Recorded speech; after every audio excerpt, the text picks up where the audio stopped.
오늘 하나님 말씀은 창세기 26장 1절부터 15절의 말씀입니다. 제가 봉독합니다. 아브라함 때 첫 흉년이 들었더니 그 땅에 또 흉년이 들매 이삭이 그랄로 가서 블레셋 왕 아비멜렉에게 이르렀더니 여호와께서 이삭에게 나타나 이르시되 애굽으로 내려가지 말고 내가 네게 지시하는 땅에 거주하라. 이 땅에 거류하면 내가 너와 함께 있어 네게 복을 주고 내가 이 모든 땅을 너와 내 자손에게 주리라. 내가 내 아버지 아브라함에게 맹세한 것을 이루어 내 자손을 하늘의 별과 같이 번성하게 하며 이 모든 땅을 내 자손에게 주리니 내 자손으로 말미암아 천하 만민이 복을 받으리라. 이는 아브라함이 내 말을 순종하고 내 명령과 내 계명과 내 율례와 법도를 지켰음이라 하시니라. 이삭이 그랄에 거주하였더니 그곳 사람들이 그의 아내에 대하여 물으매 그가 말하기를 그는 내 누이라 하였으니 리브가는 보기에 아리따움으로 그곳 백성이 리브가로 말미암아 자기를 죽일까 하여 그는 내 아내라 하기를 두려워함이었더라. 이삭이 거기 오래 거주하였더니 이삭이 그 아내 리브가를 껴안은 것을 블레셋 왕 아비멜렉이 창으로 내다 본지라. 이 아비멜렉이 이삭을 불러 이르되 그가 분명히 내 아내건을 어찌 내 누이라 하였느냐. 이삭이 그에게 대답하되 내 생각에 그로 말미암아 내가 죽게 될까 두려워하였음이로라. 아비멜렉이 이르되 네가 어찌 우리에게 이렇게 행하였느냐. 백성 중 하나가 내 아내와 동침할 뻔하였도다. 네가 죄를 우리에게 입혔으리라. 아비멜렉이 이에 모든 백성에게 명하여 이르되 이 사람이나 그의 아내를 범하는 자는 죽이리라 하였더라. 이삭이 그 땅에서 농사하여 그 해에 100배나 얻었고 여호와께서 복을 주심으로 그 사람이 창대하고 왕성하여 마침내 거부가 되어 양과 소가 떼를 이루고 종이 심이 많음으로 블레셋 사람이 그를 시기하여 그 아버지 아브라함 때에 그 아버지의 종들이 판 모든 우물을 막고 흙으로 메웠더라. 아멘. 우리가 사는 동안 수없이 많은 일과 사건들을 만납니다. 그리고 마음에는 걱정과 근심, 염려가 또한 그치지 않지요. 아무 걱정 없이 사는 날이 있을까 싶습니다. 여러분은 오늘 무슨 걱정을 하고 있습니까? 아이들이 어린이집이나 학교에 가서 별일이 없을까? 이런 걱정을 하고 있을 때도 있죠. 또 냉장고에 부식거리 하나 없는데 당장 오늘 밤에는 뭘 먹나, 뭘 지어 먹나 이런 염려를 하기도 합니다. 또 사업하는 사람들, 경기도 안 좋은데 대체 이 사업이 안정적으로 잘 가려나, 이게 근심거리가 되기도 합니다. 또 어떤 경우는요, 애들은 커가는데 모아놓은 건 없고 장래에 애들을 어떻게 교육시키고 시집장가 보낼까 이런 생각을 하기도 합니다. 옛날 중국 기나라에 이런 사람이 있었습니다. 늘 하늘을 쳐다보면서 저 하늘이 무너지면 어쩔까. 그냥 가볍게 하는 고민이 아니라 정말 진지하게 심각하게 그런 염려들을 하고 눌려서 살았습니다. 그래서 정말 쓸데없는 걱정, 할 필요가 없는 걱정을 하는 경우를 가리켜서 우리가 기우라고 하죠. 어떻든 우리 삶에는 다양한 근심거리가 있습니다. 마땅히 해야 되는 염려도 있고 아무짝에도 필요 없는 기우와 같은 그런 염려와 근심도 있습니다. 그런데 그런 모든 염려와 걱정을 포괄하는 감정이 있습니다. 그게 뭘까요? 그게 바로 두려움입니다. 당면한 문제들, 또 혹은 다가올 어떤 문제들을 생각하면서 우리 마음에 크고 작은 두려움이 일어나죠. 두려움에게는 아주 친한 두 친구가 있습니다. 뭘까요? 하나는 회피이고 또 한 친구는 거짓입니다. 마음에 두려움이 일어나면요, 회피라는 친구한테 가게 돼요. 그리고 전화로 물어보게 됐죠. 나 어디로 피할까? 어떻게 피하지? 또 거짓한테도 톡을 날립니다. 어떻게 둘러대야 돼? 그렇게 묻습니다. 자, 오늘 본문에서 우리는 이 아브라함의 언약의 상속자인 이삭을 보게 되는데요. 그의 인생길은 어떻습니까? 평탄했습니까? 아닙니다.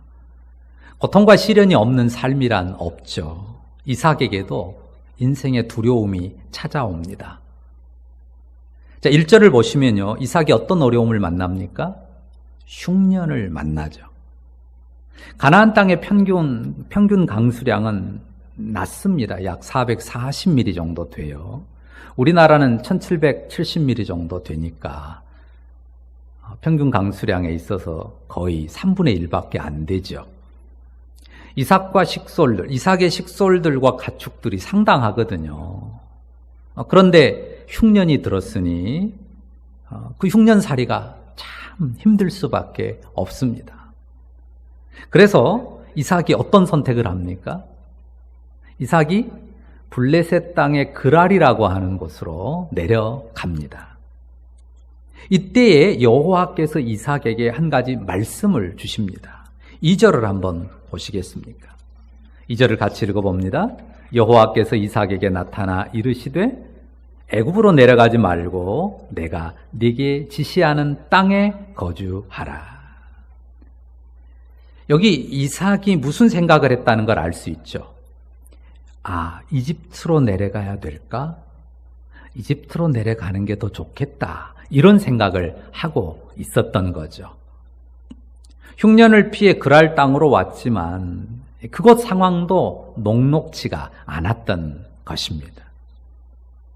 여기에 계속 있어서는 형편이 더 안 좋아질 수 있겠다라는 판단이 서서 이삭이 이집트로 가려고 생각을 했던 것입니다. 그러니까 그 이전의 곳에서도 두려움이 있어서 이곳으로 왔는데 이 그랄 땅에서도 여기 있어서는 안 되겠다. 더 어려워지겠다 하는 작은 두려움에 사로잡힌 것입니다. 아까 두려움이 누구하고 친하다고 했습니까? 회피라고 하는 친구하고 가장 친합니다. 두려움 가운데 회피를 쳐다봤어요. 그러니까 회피가 대답을 해줬습니다. 이집트로 피하면 되지. 아브라함도 그랬듯이 마르지 않는 나일강, 커다란 나일강이 있는 이집트, 그곳이 기근을, 흉년을 피할 수 있는 최적의 선택지가 될 수 있습니다. 그런데 하나님께서 이삭에게 나타나서 말씀해 주셨어요. 이집트로 내려가지 말아라. 자, 거기 보시면 하나님이 지시하는 땅에 거주하라고 말씀하시죠. 지시하는 땅이 어디입니까? 그곳은 바로 현재 이삭이 머무는 그랄 땅입니다. 블레셋의 그랄 땅. 자, 흉년을 피해서 이곳에 왔는데요. 이삭의 마음이 걱정이 가시지 않고 두려우니까 애굽을 생각한 것이지 않습니까? 하지만 하나님은 이 땅에 그대로 거주하라고 명하십니다. 그러면서 약속을 주시죠. 3절, 4절 말씀 보시겠습니까? 같이 읽어볼까요? 같이 읽습니다. 이 땅에 거류하면 내가 너와 함께 있어 내게 복을 주고 내가 이 모든 땅을 너와 내 자손에게 주리라. 내가 내 아버지 아브라함에게 맹세한 것을 이루어 내 자손을 하늘의 별과 같이 번성하게 하며 이 모든 땅을 내 자손에게 주리니 내 자손으로 말미암아 천하 만민이 복을 받으리라. 지난번 아브라함의 경우는 애굽행에 대해서 하나님께서 침묵하셨습니다. 가지 마라, 응답이 없었습니다. 그런데 이삭의 경우는 분명하게 가지 말라는 말씀을 주시죠. 이 땅에 머물러야 된다. 그리고 이 땅에서 버텨야 된다라고 말하는 선명한 이유를 제시합니다. 뭡니까? 간단히 말하면 이곳이 약속의 땅이라는 것입니다. 약속 붙들고 이 땅에 머물면 주님이 함께 하십니다. 복을 주십니다. 자손이 번성할 뿐만 아니라 만민에게 복의 통로가 될 것이다. 하나님께서 분명하게 말씀해 주셨습니다. 두려운 현실 앞에서요, 우리는 가장 먼저 회피할 길을 찾습니다. 피하는 것도요, 하나의 방법입니다. 이 회피, 피하는 것, 이건 무조건 나쁘다고 말하는 게 아니에요. 오히려 그냥 앞뒤 없이 무조건 하고 부딪히는 사람이 있거든요. 그것도 오만입니다. 앞뒤 없이 무조건 부딪히기만 하면 그게 무모한 선택이 될 수 있습니다. 우리는 어디든지 한번 자리 잡으면 말뚝박고 꼼짝하지 않아야 된다. 이것이 하나님의 뜻은 아닙니다. 하나님이 아브라함을 부르실 때 본토와 친척, 아버지 집을 떠나도록 했습니다. 어떤 때는 하나님이 떠나게도 하세요. 또 어떤 때는 그 자리에서 버티고 머물게도 하십니다. 중요한 것은요, 언약의 영역 안에 머무는 것입니다. 중요한 점은 뭐라고요? 언약 영역 안에 머무는 것입니다. 언약의 말씀을 붙들고 두려운 상황을 맞서는 것입니다. 달리 말하면 약속의 말씀 안에서 버티는 거죠. 사실 블레셋 그랄 땅이나 저 더 아래쪽 내려간 이집트 땅이나 큰 차이는 없습니다. 어떤 점에서요? 이삭이 그 땅을 나그네로 거류한다는 점에서 블레셋 그랄 땅도 이집트도 현재는 다 나그네예요. 그런데 환경은 애굽이 훨씬 낫죠. 그래서 이삭의 마음이 애굽으로 움직인 것입니다. 그런데 하나님께서 이삭의 마음에 초점을 잡아 주신 거죠. 어디에 초점을 둬야 될 거냐? 하나님이 붙들도록 한 초점이 무엇입니까? 하나님의 약속이 주어진 곳이 어디냐? 하나님의 언약이 머무는 곳이 어디냐? 언약의 영역이 어디냐? 여기에 초점을 두도록 하는 것입니다. 약속의 영역에 머물면 됩니다. 거기에서 버티면 됩니다. 그러면 하나님이 보호하십니다. 어려움이 없다는 게 아니에요. 거기에 있으면 어려움이 없을 것이라가 아니에요. 어려움도 있겠지만, 삶의 힘겨움도 있겠지만, 그 머무는 곳이, 버티는 곳이 언약의 영역이면 하나님이 책임져 주십니다. 그리고 그 삶을 강하게 하실 뿐만 아니라 그 삶이 복의 통로로 성장하게도 해주십니다. 두려움 앞에서 늘 회피를 선택하는 사람은 인생의 두려움에 사로잡혀 살게 됩니다.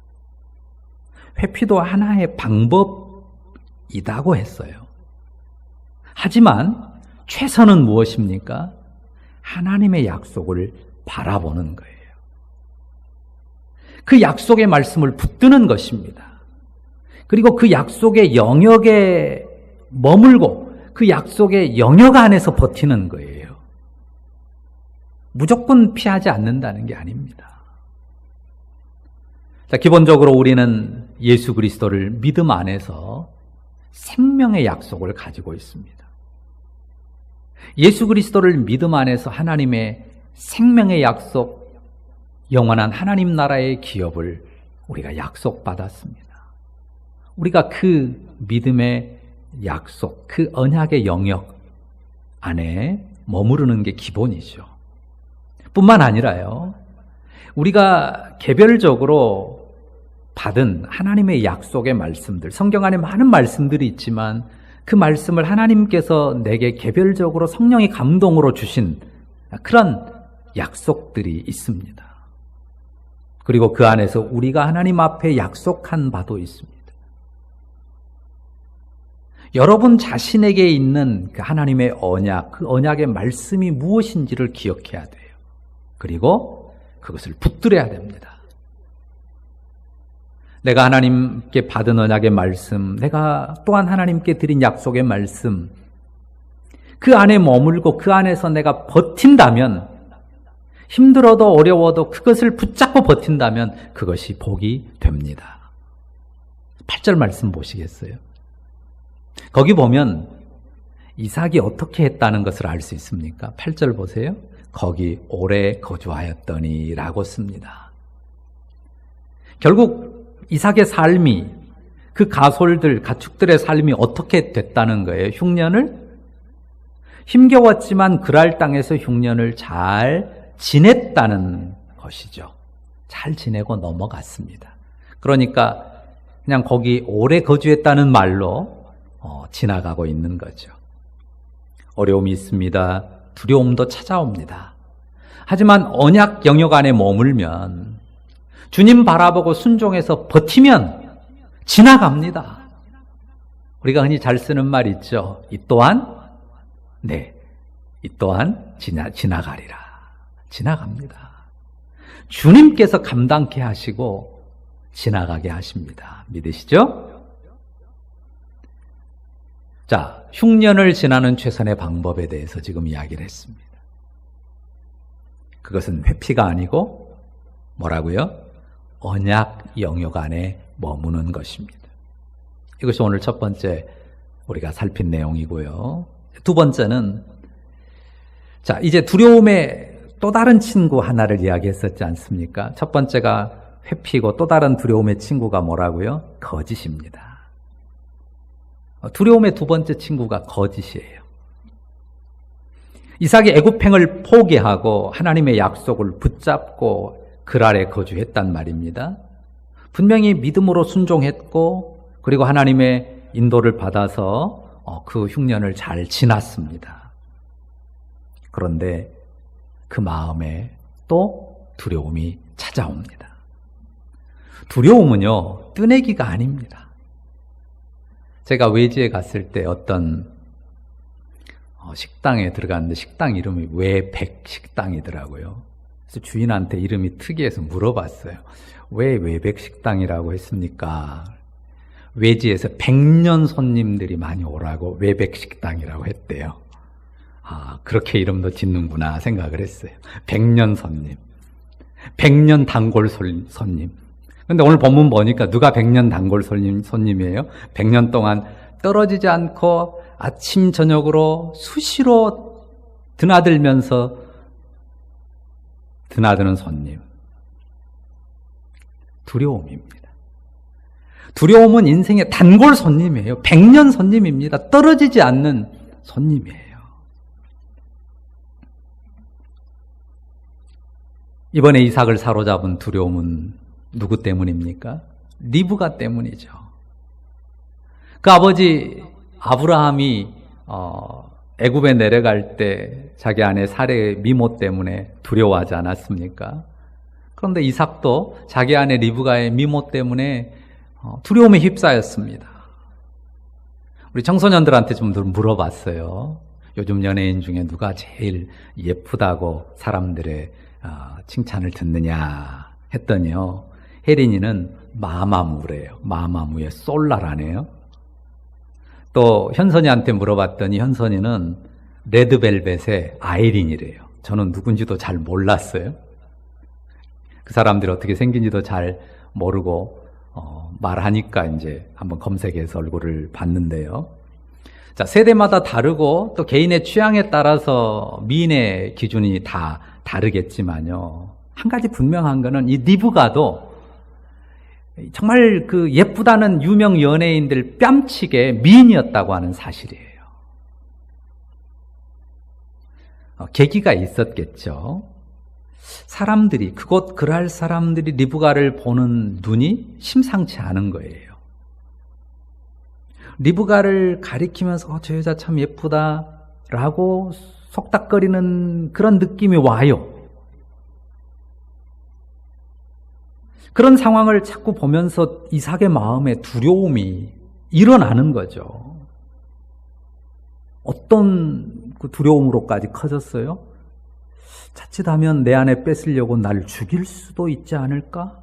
그런 두려움까지 생긴 거예요. 그래서 누군가가 저 여자 누구예요? 라고 이삭에게 물었을 때 뭐라고 대답을 했어요? 제 누이예요. 라고 대답을 한 겁니다. 그리고는 그것을 고정사실화했어요. 리브가에게도 그렇게 말을 했고 집안 가솔들에게도 전부 그렇게 이야기하도록, 그랄 사람들에게 그렇게 표현하도록 지시했단 말이죠. 이런 못난 남편이 있습니까? 세상 만민을 복줄 언약의 상속자 아닙니까? 그런데 그의 내면이 이렇게 못나고 좁고 초라해서야 되겠습니까? 여러분은 이런 이삭이 이해가 되십니까? 두려움 앞에서는요, 인생이 이렇게 약합니다. 사실 당시에 이삭이 느끼는 두려움은요, 오늘 우리 시대하고는 사뭇 다릅니다. 이삭의 주업이 무엇입니까? 그 아버지의 주업을 그대로 이어받아 목축업입니다. 풀을 찾아서 양떼들, 소떼들을 이동시키면서 꼴을 띠끼는 이런 사람들을 보통 베두인이라고 합니다. 그런데 이 베두인들이 목숨 걸고 싸우는 게 두 가지 있어요. 하나는 물입니다. 두 번째가 여자예요. 자, 현재도 그 사우디아라비아 같은데 이 광야에 보면 거기가 이제 미디안 광야로 이해되는 것이거든요. 거기에 보면 지금도 베두인들이 살아요. 한 부부가 밤중에 그 광야를 지나는 도로를 달리다가 차가 고장이 나서 멈췄어요. 참 난감하죠, 한밤중에. 그래서 남편이 아내를 차 안에 두고 문을 잠그고 있으라고, 기다리라고 하고 가까운 동네에 가서 사람들을 부르려고 갔습니다. 몇 시간 뒤에 돌아왔는데요, 아내가 없습니다. 정말 난감하죠. 백방으로 찾으려고 돌아다녔는데도 없었습니다. 이 사람이 자기 아내를 찾으려고요, 3년을 직장도 그만두고 천지사방을 헤매면서 찾았습니다. 그러다가 어느 그 휴게소에서 자기 아내를 발견하게 됐어요. 어느 자동차 조수석에 앉아있는 여자가 꼭 자기 아내 같았어요. 그래서 가까이 다가가서 얼굴을 창가에 댔는데 전혀 못 알아보는 거예요. 왜 그랬을까요? 그 여자를 데려간 베두인이 이 여자를 강제로 자기 아내로 삼고 그의 망막을 바늘로 터뜨려서 실명하게 만든 겁니다. 그러니 참 그런 안타까운 상황에 이르게 된 거죠. 이게 옛날 이야기가 아니라 최근 우리 시대에 있었던 일입니다. 현대에도 베두인들이 그런단 말이에요. 근데 과거의 아브라함 시대, 이삭의 시대는 오죽했겠습니까? 이삭이 하나님 말씀 붙들고 그랄 땅에서 머물기로 하지 않았습니까? 믿음과 순종을 선택했습니다.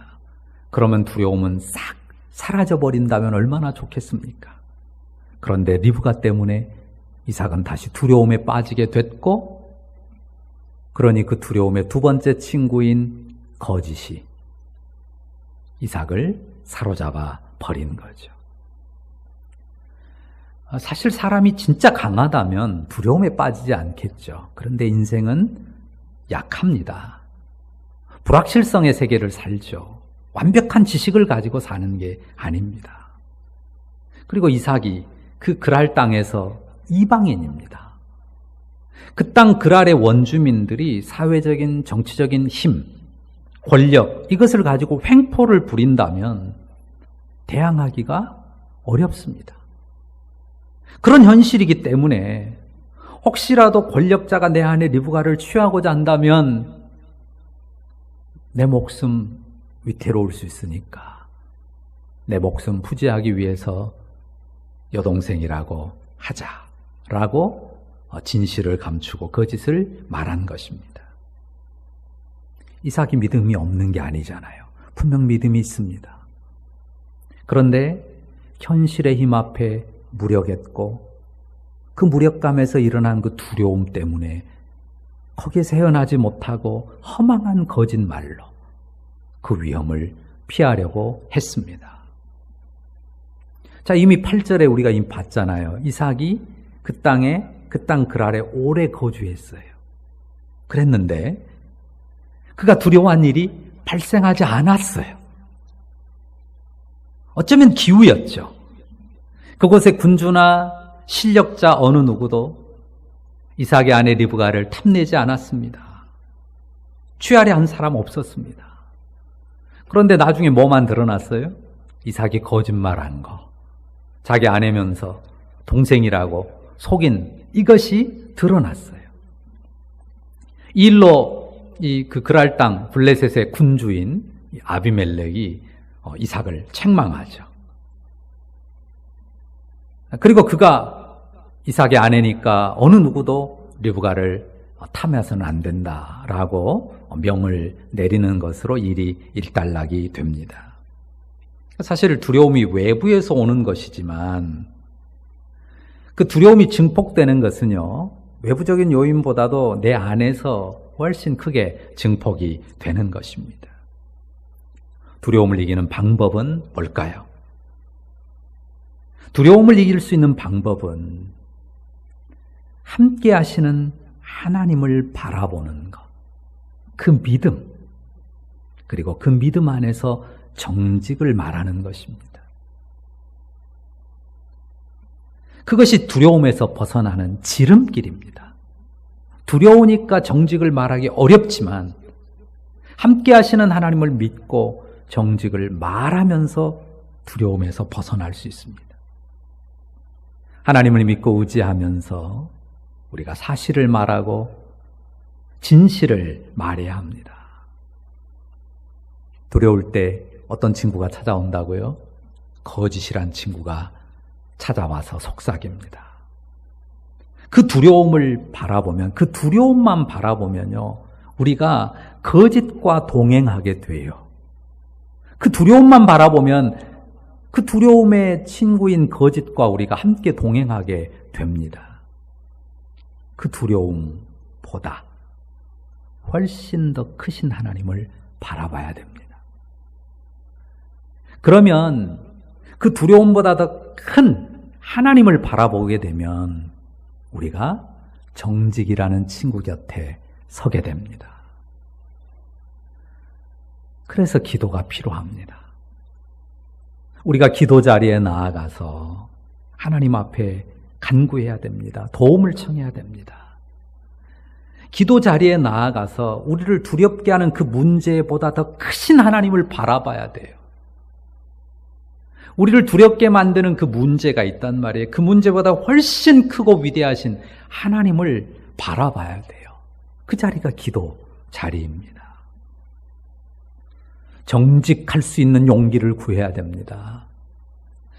참과 진실을 말하고 도전할 수 있는 힘을 구해야 합니다. 그리고 기도하면서 하나님 앞에 정직을 말하기로, 정직을 선택하기로 결단해야 합니다. 쉽지 않을 수 있습니다. 우리가 성경에서 지난주에 보고 오늘 보는 것처럼 아브라함도 이삭도 실패하지 않았습니까? 그들의 실패는 무엇을 말해줍니까? 야, 어쩔 수 없어. 그들도 다 실패하지 않았어. 다 그렇게 사는 거야. 그걸 배우라고 지금 기록해 놓은 건가요? 아니죠. 이것을 보여주는 것은 언약의 신실하신 하나님을 보여주는 거죠. 그들이 두려움에 빠지고 그래 두려움의 친구인 거짓과 짝을 할 수밖에 없었지만은 신실하신 하나님이 그들의 실패에도 불구하고 그들과 동행하시며 그들을 놓지 않았다는 사실을 우리에게 보여주는 것입니다. 그들의 나약함, 실패에도 불구하고 신실하신 하나님이 언약 안에서 은혜의 손길로 그들과 동행하신 것입니다. 두려움에 굴하는 실패도 있었습니다. 하지만 주저앉게 내버려 두지 않으셨어요. 하나님께서 붙들어 주셨습니다. 그리고 결국 두려움을 넘어서는 믿음의 자리에 이르게 하셨어요. 그게 끝이 아닙니다. 그 두려움으로 실패하고 넘어진 그게 끝이 아니에요. 그 두려움의 실패를 넘어서게 하셨다는 사실을 기억해야 됩니다. 하나님의 신실함이 우리의 연약함과 실패를 넘어서게 하세요. 딛고 일어서게 하십니다. 실패가요, 두려움을 넘어서게 하는 하나님의 방법이기도 합니다. 실패하는 경험, 그것을 통해서 그 이후에 함께 하시는 하나님을 다시 바라보게 되면서 그 다음에는 두려움에 굴하지 않는, 도전하고 싸우는, 버티는 그런 승리자로 서게 하신단 말입니다. 실패 경험이 없는 완전한, 완벽한 믿음의 모습을 보이라는 게 결코 아닙니다. 신앙의 길은 그게 아니에요. 실패하기도 한다. 넘어지기도 한다. 두려움에 사로잡혀 쓰러지기도 한다. 그렇지만 그 실패를 극복하고 넘어서서 믿음의 길을 걷게 하시는 것입니다.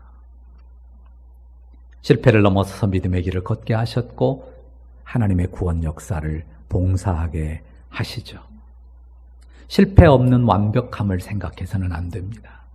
실패하더라도, 더러는 실패를, 그 굴욕적인 실패를 더 안 하고 싶지만 또 반복한다 하더라도 그 실패에 굴하지 않고 두려움에 맞서는 것입니다. 특별한 방법 없습니다. 비법은 없습니다. 그냥 믿음으로 맞서는 것이 기본입니다. 하나님의 신실하심, 그의 주권적인 섭리를 믿고요, 바라보는 거죠. 그러면서 두려움에 맞서는 것이고, 두려움에 맞서 믿음을 고백하고 정직을 고백하며 나가는 것입니다.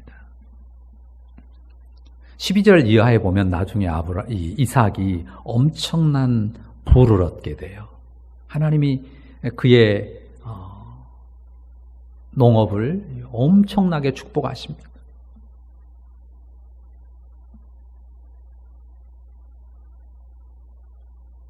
믿음의 사람이 두려움에 사로잡혀서 거짓말로 사실 그랄 땅에서 큰 수치를 남겼습니다. 두려움 가운데 인생의 씁쓸한 경험을 한 거죠. 하지만 하나님이 그 영혼에 남게 해주신 건 뭡니까? 신실하신 하나님에 대한 믿음. 나와 함께 하시고 나를 붙드시고 그 실패의 경험도 딛고 일어서서 믿음의 길을 걷게 하시는 그 하나님의 신실하심에 대한 믿음의 고백과 은혜가 그 영혼에 남게 하셨습니다.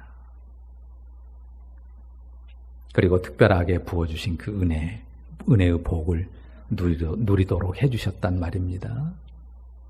하나님이 그런 하나님입니다. 그 하나님이 바로 저와 여러분의 하나님이시고 우리의 삶에 능히 놀랍도록 역사하시는, 우리를 놓지 않으시는 하나님이셔요. 우리가 연약한 인생입니다. 두려움 앞에 서면요, 언제 믿음이 있었나 잊어버리고요, 어떻게 피할까, 피할 길만 찾고 어떻게 둘러댈까, 자꾸 거짓으로 나갈 유혹을 받는 그렇게 연약한 우리예요.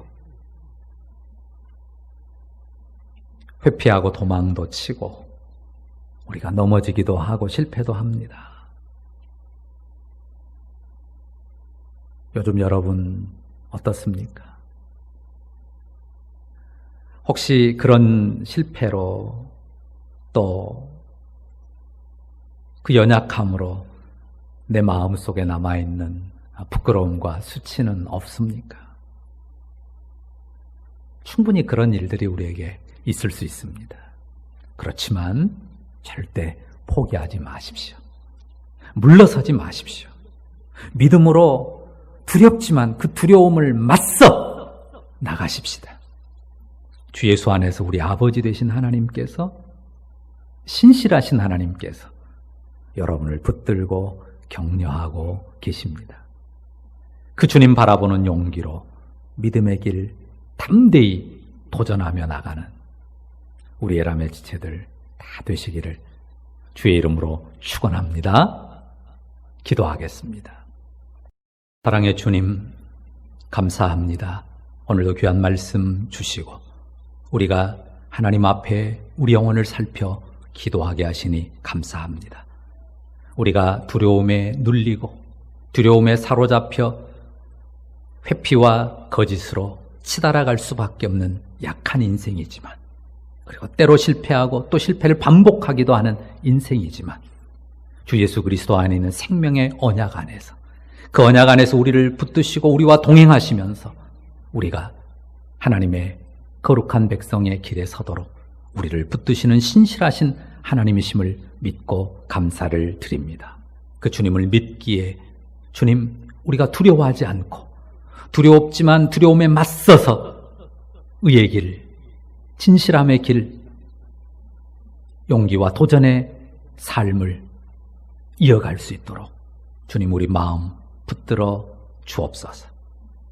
우리의 삶 가운데 능히 신실하신 은혜로 놀라운 손길로 역사하실 우리 주님을 바라보고 기대하며 살게 하옵소서.